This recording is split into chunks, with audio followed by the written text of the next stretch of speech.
Statement blocks are a functionality in a lot of different programming languages, and also here in C++, that you need to be aware of, and you need to understand the function that these things provide. Now, a statement block simply designates a number of lines of code as related to each other.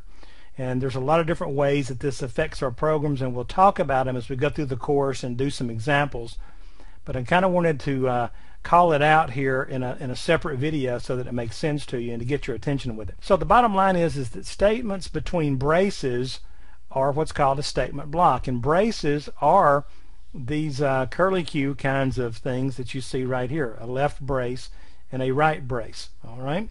Now, if we look at some very simple sample code, this is the main function that I used in a previous video on the veterinarian's example. But you'll notice that we have our function main here, and then we start with a brace here, and then we end with a brace here.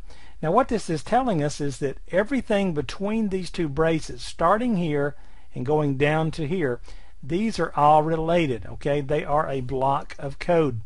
Now you'll also hear this called a compound statement.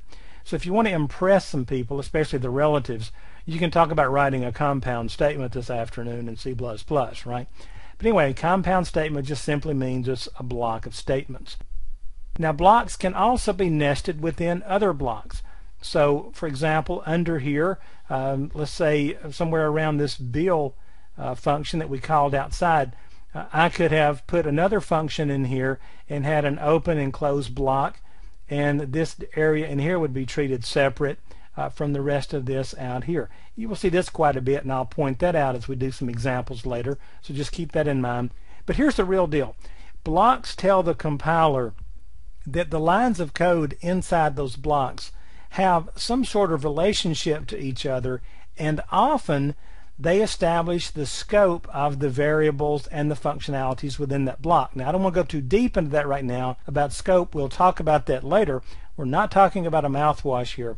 We're generally talking about especially our variables and determining what parts of the program do we want that variable to be available to. And what we're trying to do here is manage memory and manage efficiency with our program. Okay, so for now let's just leave it at this. Statement blocks in C++ are braces, and we can nest blocks inside other blocks, and this is going to give the compiler some hints about how our program should behave, and we will dig into this a little bit more as we work through some of the examples.